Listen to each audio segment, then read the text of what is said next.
my life was flipped upside down as a teenager. I was on a family vacation at the beach in the summer and turned my back to the ocean, and a wave picked me up, threw me over my boogie board, and slammed me headfirst against the ocean floor. And that day I shattered my neck. I was face down in the water, unable to move, unable to scream for help. And luckily my friends saw me floating and they pulled me to shore, and it's a start to a new life. I had to hit the reset button, and being paralyzed below my shoulders is it's a whole new world of trying to navigate and be a part of the world and finding ways to overcome barriers. And when barriers are in front of me, finding ways to knock it down. And just since my injury, I've just continued to find my voice and really become an advocate for life. And it's just went back to school, graduated from college, then graduated magna cum laude from law school, and for the last 8 years been a practicing attorney, and just love advocacy, and I'm very involved in many different nonprofits across the country, and really trying to bring the best policies and laws to help people with disabilities have the best quality of life possible and to be a part of the world. Let's say I'm able to explore the site. I then get to a form to fill out my information, my personal information, like my name, my credit card information. And then I'm blocked from doing that with my Dragon Naturally Speaking, which, it's one of those things. I want to buy your product, and the next thing I know, I can't even check out. Or I want to buy your product and I can't get to the page that it's at. So it becomes hitting walls where I end up having to ask a friend or a family member to get me through those different sections, which not at every time I have those people available. And then also not everybody else has somebody always, behind the scenes to help them, which, we want to have access at every moment to be able to really experience the websites just like everyone else. How does it make you feel when you go into those walls? Like, how do you feel? It's frustrating. It's frustrating first, and then it gets a little sad as well, because it's just all you want to do is spend your money.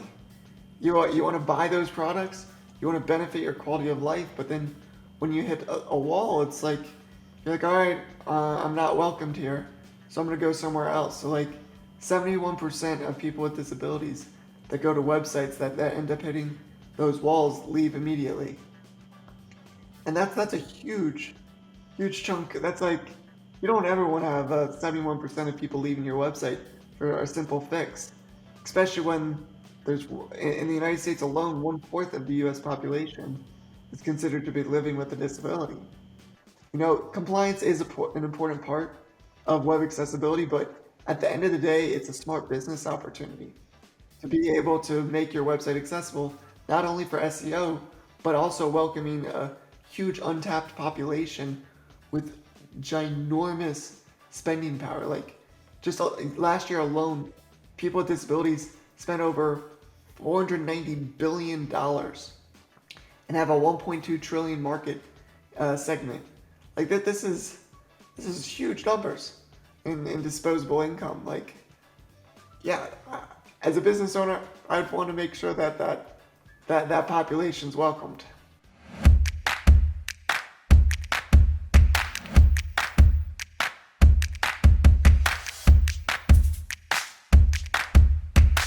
Hello everybody, what's up? This is Diego Praderi and you're watching The Link, the e-commerce podcast that goes right for the source to speak with the minds behind everything in innovation that has to do with e-commerce.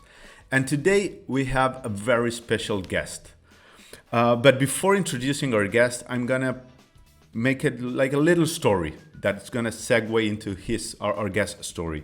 So we're gonna talk about web accessibility today, okay? And why web accessibility is so important. But I just want to show you both perspectives, right? Me working at an e-commerce agency and how we started to get introduced to web accessibility. And then we're gonna listen to our guest, Josh's perspective. It was, I think, 2015, 2017. I don't totally recall, when we got our first client that came to us with this preoccupation because they had a lawsuit because their website wasn't ADA compliant, right? The Americans with Disability Act compliant. And we knew nothing about web accessibility, to be honest, right? We knew it was a thing, that it was growing, but we didn't have not even the basics. So we started researching online, we started finding solutions. We work mainly with NetSuite sites, so we needed to have that compatibility. And we found a couple of solutions where one that's called accessiBe gave the best results. So basically, what did accessiBe did in our perspective? It helped our clients not to get lawsuits, right? That was kind of what the game was about, or the need that we need to solve at that moment. But as time went by and we started seeing more and more of those lawsuits and the web accessibility non-compliant sites were growing and the lawsuits were growing, we started digging deeper and deeper into web accessibility. And let me tell you that I studied a little bit, and we got our team to get more aware of web accessibility and how to solve it. But it wasn't until a couple of weeks ago when I first met Josh Basile that I went down the rabbit hole of web accessibility. It's amazing the journey that I've had personally in this past 2 weeks. So that's why we're gonna have this podcast with Josh Basile. It would require, honestly, a whole episode of The Link just to introduce him, okay? So I'll do my best to introduce Josh Basile. He's a trial attorney, at Washington, D.C. He specializes in catastrophic injured, medical malpractice, personal injuries, but he's a mentor, he's a public speaker, he's an inventor, he's an advocate, he's a family man with 2 lovely kids, one that is just 12 weeks old. He's a philanthropist, and he's a person with we're gonna listen to his story, but he has so much grit, so much resilience, so much purpose in his life that is really something that motivates a lot. And without further ado, Josh Basile, welcome to The Link. Diego, thank you for that introduction, and thank you for letting me be a part of these conversations today. Josh, like I was saying, it has been amazing. I want to show you, because I'm kind of old school. I printed that this is just a part of everything, articles that I found, your story, but articles in web accessibility. It's huge. Like I said, it's just a rabbit hole.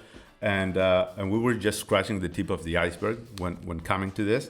But before going straight into web accessibility, right, I would like you to tell our audience your own personal story and how you become the Josh Basile that played sports, that had I would say maybe a normal life, if it's that right to say.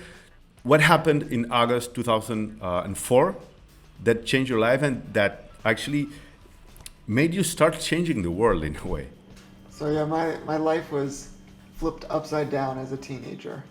I was on a family vacation at the beach in the summer and turned my back to the ocean, and a wave picked me up, threw me over my boogie board, and slammed me headfirst against the ocean floor. And that day I shattered my neck. I was face down in the water, unable to move, unable to scream for help.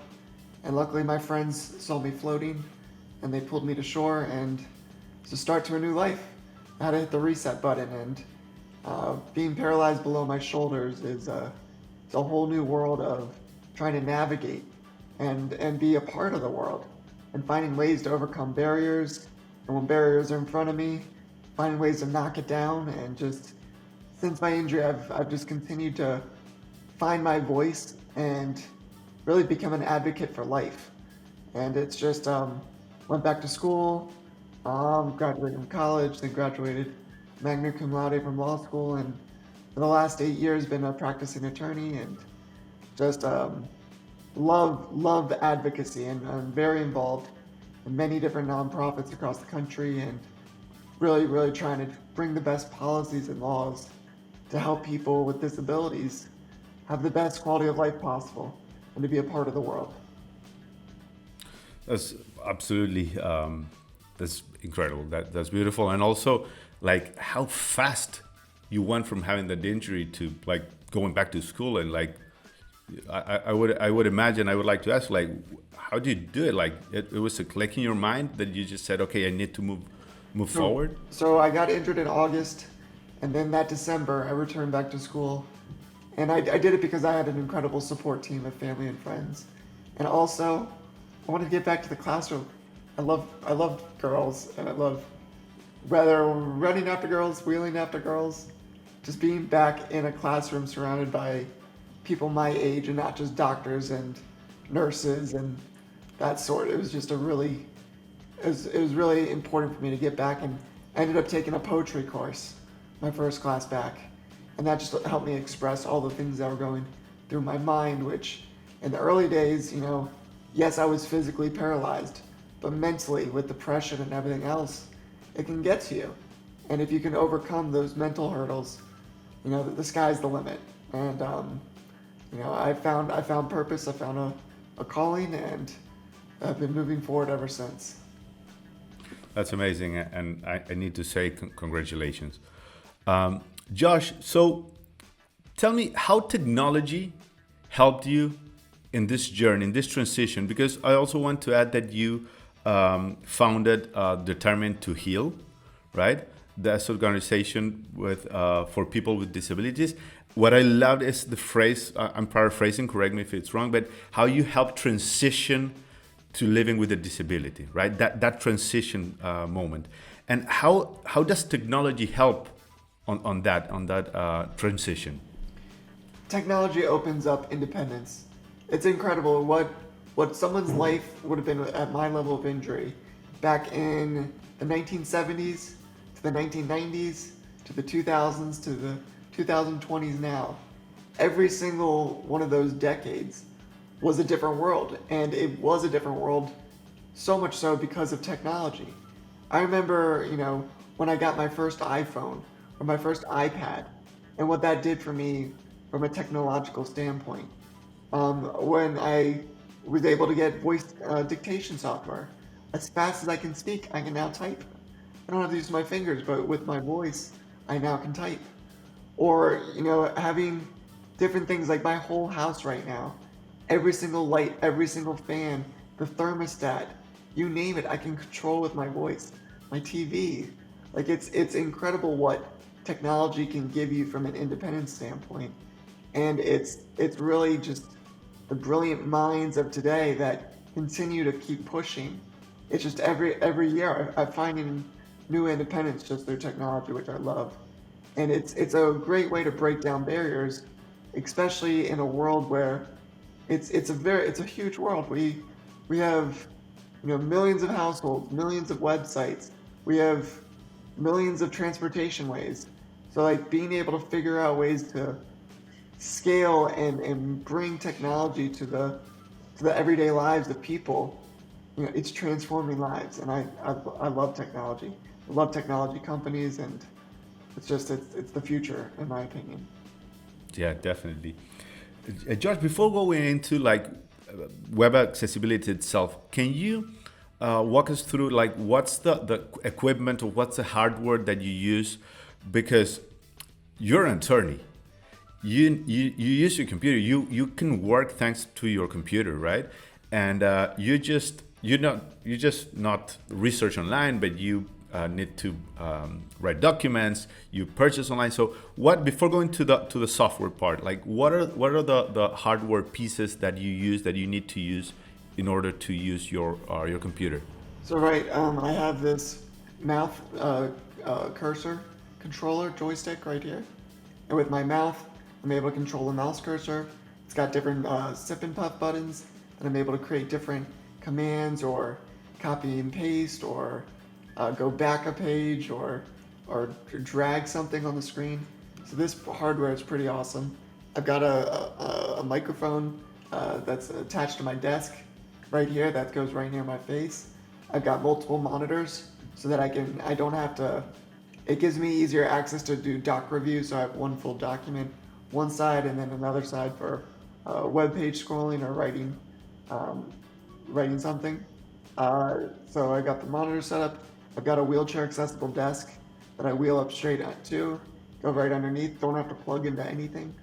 So those are some of the big hardware pieces that I have that allow me to access my computer.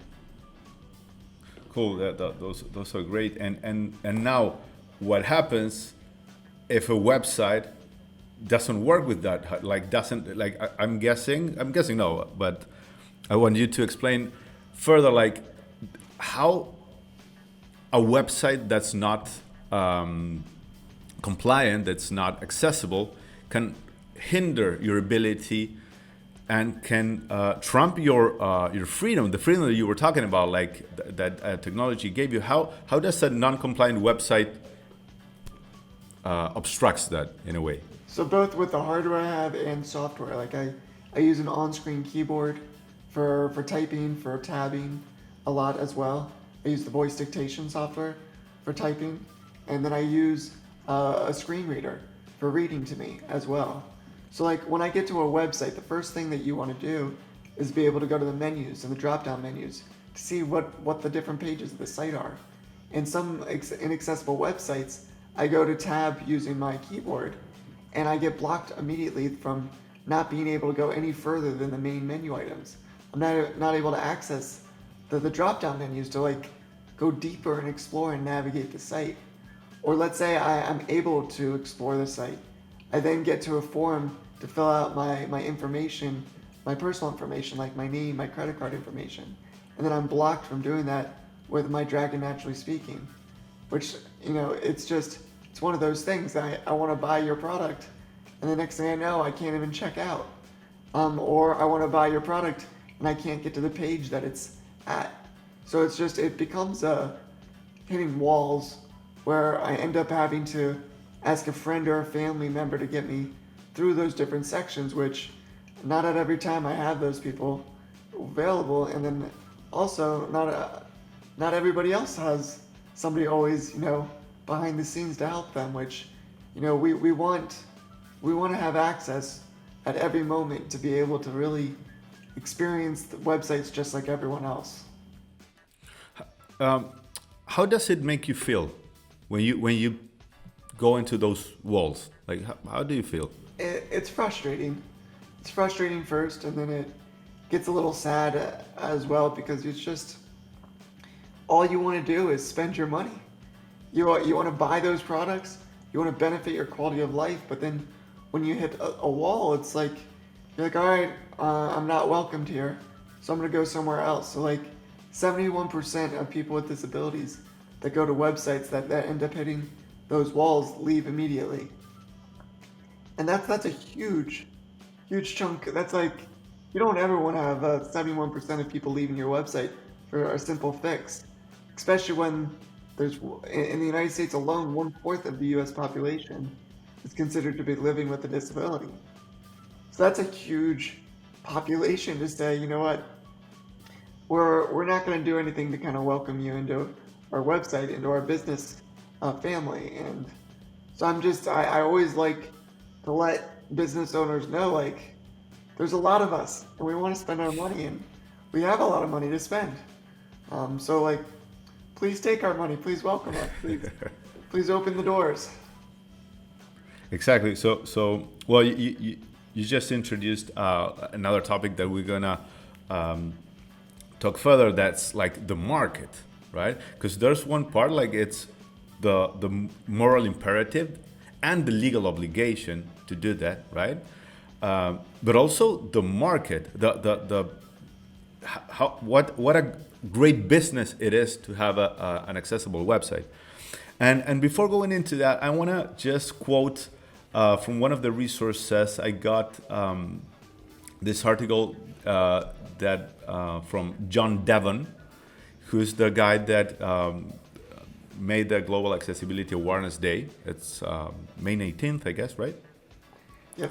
And he says something like, when he started all of this because of his father, he says, I believe that developers and designers were making their websites and apps inaccessible out of ignorance, not malice, right? And I truly believe that because I was in that place before, right? And definitely it's not malice, it's just ignorance. So what you're doing is helping fix a problem just by information and just by creating that awareness, Absolutely, and right? it's one of the big things with that is that web developers or website owners that are building websites, they're not intentionally trying to block people with disabilities. No business owner wants to block a potential customer. That's never their goal. It's just they're trying to do so much. The bandwidth, they think it's too complex, or they just don't know enough. But there's now, so many different options to be able to go forward now. It's only other places to learn on how to do this right. And it's just, there's so much benefit for bringing web accessibility beyond just welcoming people with disabilities. Like when you actually think about it, like when you're making a website accessible, you're coding it in a way, or you're explaining it, you're telling your story in a way with words. You're describing different sections, different images, different headers, different hyperlinks, or whatever it might be. You're describing in greater detail, which then Google and all the search engines can then take that information and make it easier to be searchable for people within their search engines. So it's the best practices of making your website accessible go way beyond the accessibility part. And you're talking about compliance before, and compliance is an important part of web accessibility, but at the end of the day, it's a smart business opportunity to be able to make your website accessible, not only for SEO, but also welcoming a huge untapped population with ginormous spending power. Like just last year alone, people with disabilities spent over $490 billion and have a 1.2 trillion market segment. Like that, this is huge numbers in disposable income. Like, yeah, as a business owner, I'd want to make sure that population's welcomed. Yeah, definitely. And talking about numbers, you said 1 in 4 people in the U.S., right, lives with some kind of disability. Yes. And fixing the website from an accessibility point of view with tools such as accessiBe, but fixing the structure of the website is not a difficult thing to do. And actually, I was reviewing the numbers of the main errors, right, that will, like I said, like will maybe hinder your possibility to navigate the site or make a purchase or find an article, whatever, are just like basic stuff, like excluding alt text, or low contrast between text and background, or missing links. Like there are tools like I said, like accessiBe, that goes much further and helps much further. But from the basics, just the fact of having the awareness that a site should be just put a little bit more of effort and a little bit more of empathy goes a long way, correct? 100%. And it's, so often when people, like the best practice is always to build a website with web accessibility in mind from scratch. But unfortunately, it's just that's not the reality of today's world with how many websites are out there. Like 500,000 websites every single day go online. And when you're having to go back to make your website accessible, yes, you 100% can do it, and it's there and it's possible. But then there's also other options out there to bring accessibility through different tools. And accessiBe's got a great one called the Access widget, which I love, not only because it helps with bringing more accessibility through artificial intelligence, but like my favorite part is it brings usability, because it has like all these different profiles based on your unique abilities on how you want to navigate a site. So I use the motor disability profile, which helps me with my on-screen keyboard. And then you can do even further things with like content adjustments. Like you said, like you can change the color, you can change the saturation, you can make the font size bigger. There's all these adjustments you can make, and what I always think of it as superpowers when I go on websites. Like I'm able to hit a button and all of a sudden I've got new abilities, and it's kind of fun, and I end up staying on a website longer when I have kind of those superpowers. So that's amazing. So actually, that's very profound. Like having good accessibility practices in a website is giving you superpowers. I think that's really, really, really profound. It's bringing me independence. It's Exactly. basically Freedom. taking walls, knocking them down, welcoming me in, and then also then souping me up, energizing me, giving me new abilities, which I'll take it. At any moment, I can have new abilities. It makes my day that much easier. And it's including you because none of these practices exclude people without disabilities, right? It's not that you need to change that you need to do your site or less visually pleasing or whatever, right? It's just kind of an add-on. It's giving options. So like one of the Exactly. one of the brilliance of accessibility. So I live in Maryland, and I would travel into DC for work every day before the pandemic.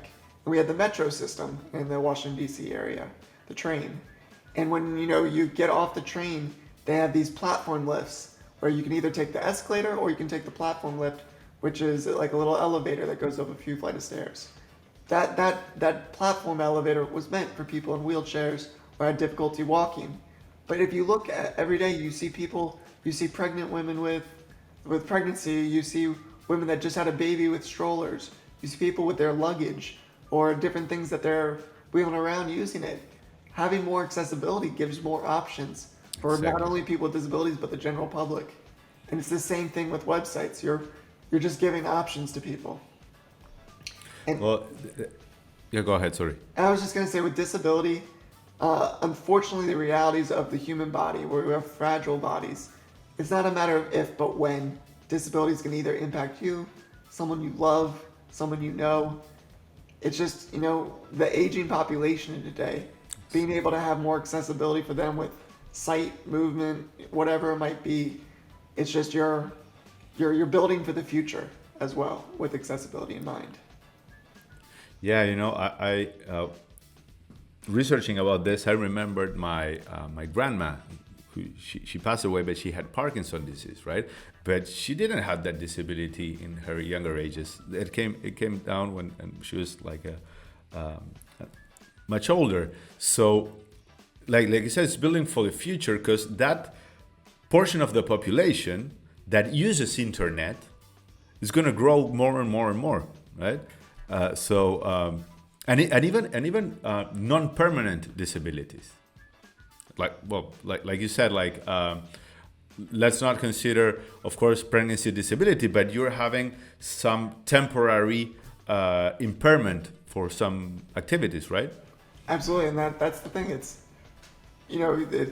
at any moment a disability can happen, and even the temporary ones.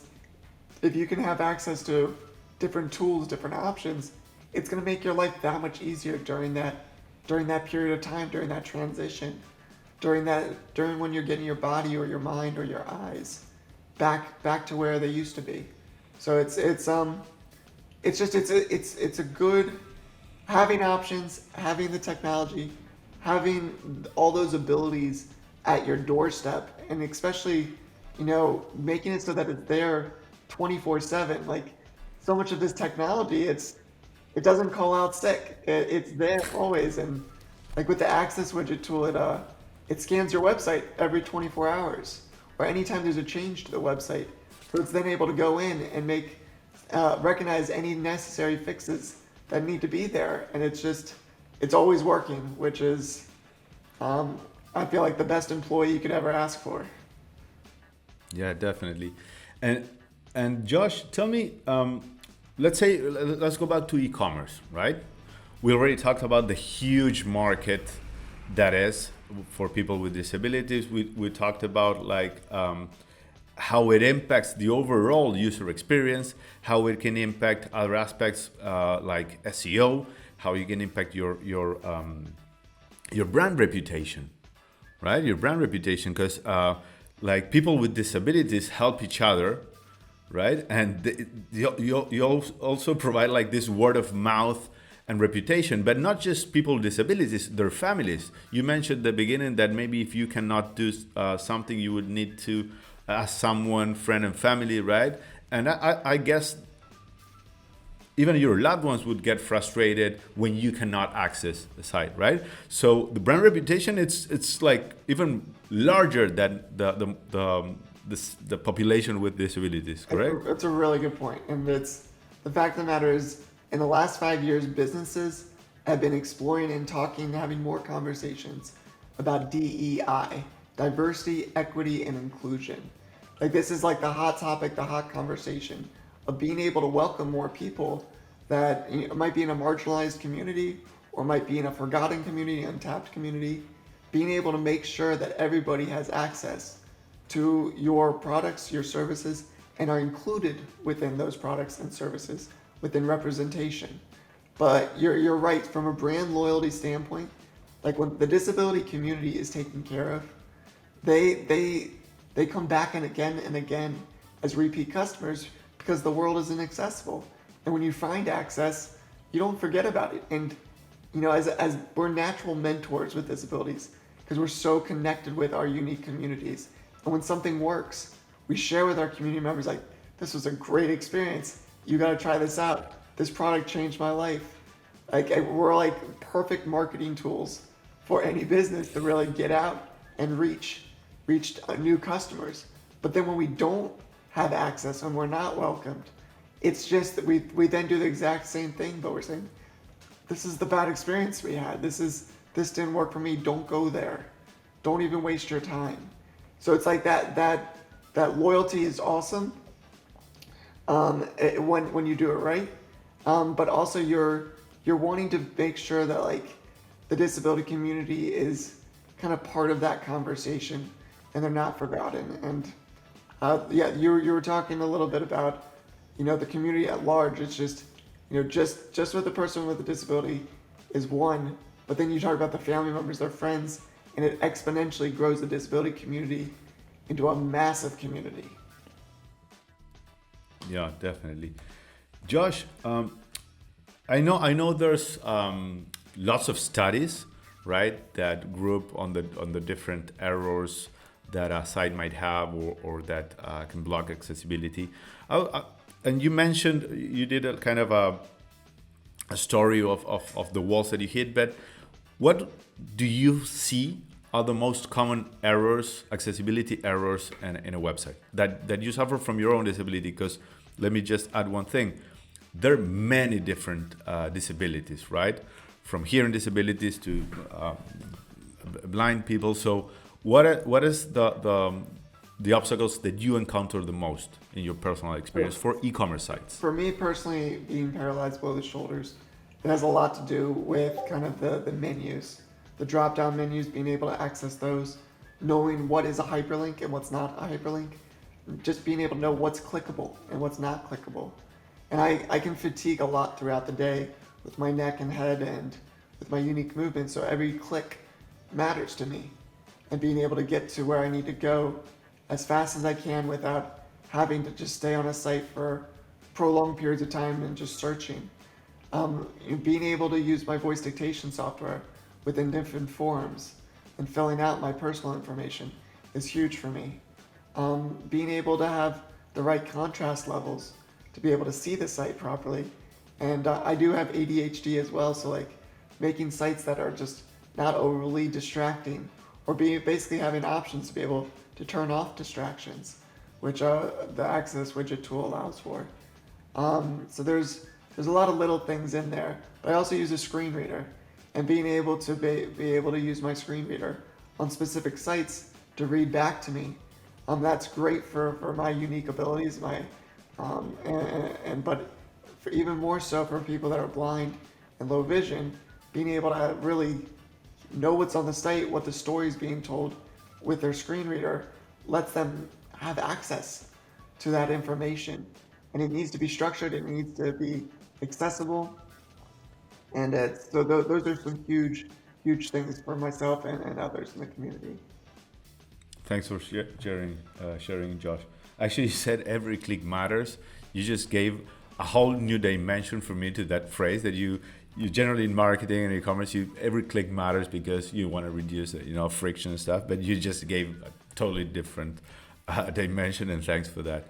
So, Josh, I would be talking about this with you like for ages, but unfortunately, at least this episode needs to come to an end. I just want to do kind of a summary of what we discussed. First of all, accessibility gives superpowers to people with disabilities. I want to stay with that. It's the right thing to do. It frees up. It gives you independence. It's attending the law as well, and it's a very good business. So actually, there shouldn't be not even an excuse not to have, at least to start web accessibility practices, right? Because to be realistic, maybe someone thinks, okay, it's not easy for me for whatever reasons, right, to turn my business from night to day into accessible, but at least start, right? And at least have that awareness and educate your employees, educate your company in how important this is. I would like to listen what else you would have to add for that. Yeah, so like just, let's say a few decades ago when businesses were being approached that they need to bring more security to their websites. Businesses were like, no, we don't want to do this. Security, this is going to take more effort, more time. But as time went on, businesses recognized the importance of security and that it needs to be part of their best business practice. Now almost every business and website has security certificates and built-in security within their websites, and it's become part of the DNA of their business. It becomes a natural conversation. The same thing with disability and inclusion on your websites need to be there. You need to start having these conversations today, building it in, and then it becomes a natural conversation going forward rather than, a headache or just a struggle.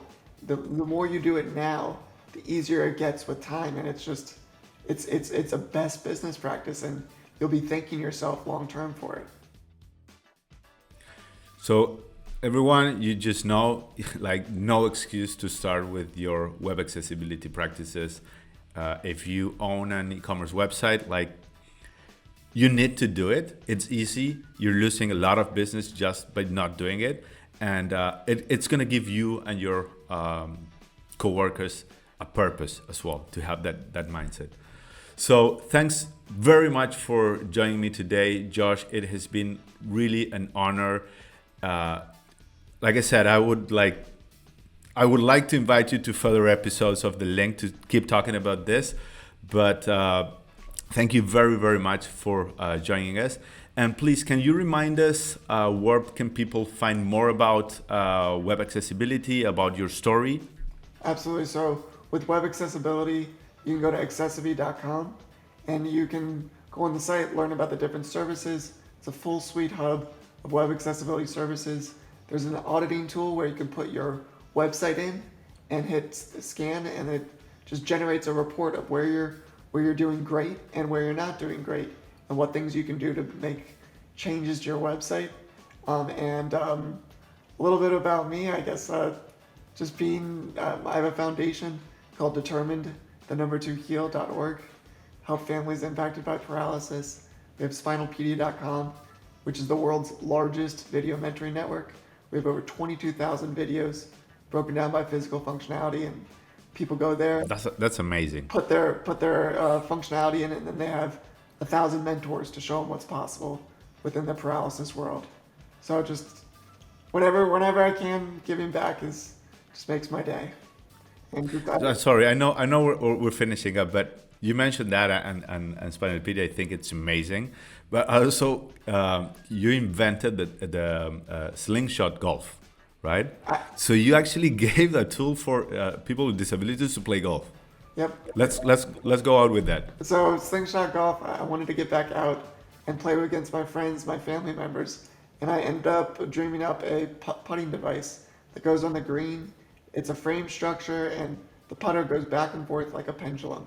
And then on the putter shaft, I have a protractor that is 180 degrees. And depending on the degree, like in a 5-foot putt to a 120-foot putt, and kind of basically have a video game controller on the green to do it. And then we use the slingshot to hit the long ball. And I've got 2 patents on the putter, and we've brought over 150 families around the world to play slingshot golf, and it's super fun. That's amazing, Josh. Again, one more time, congratulations. Thank you very much for all that you're doing. Like you see, golf, inventions, Spinopedia, there's so much to talk about. Definitely we're gonna find the time in the future. But that's it for this week's episode. Be sure to subscribe to the channel, follow us on Spotify and all our socials, and we'll leave all the relevant links in the description below. Also the ones that Josh just mentioned. So thank you very much for watching, and we'll see you again in the next episode of The Link, E-Commerce Connections. I'm Diego Praderi. Have a nice day. Bye-bye. Thank you, Diego.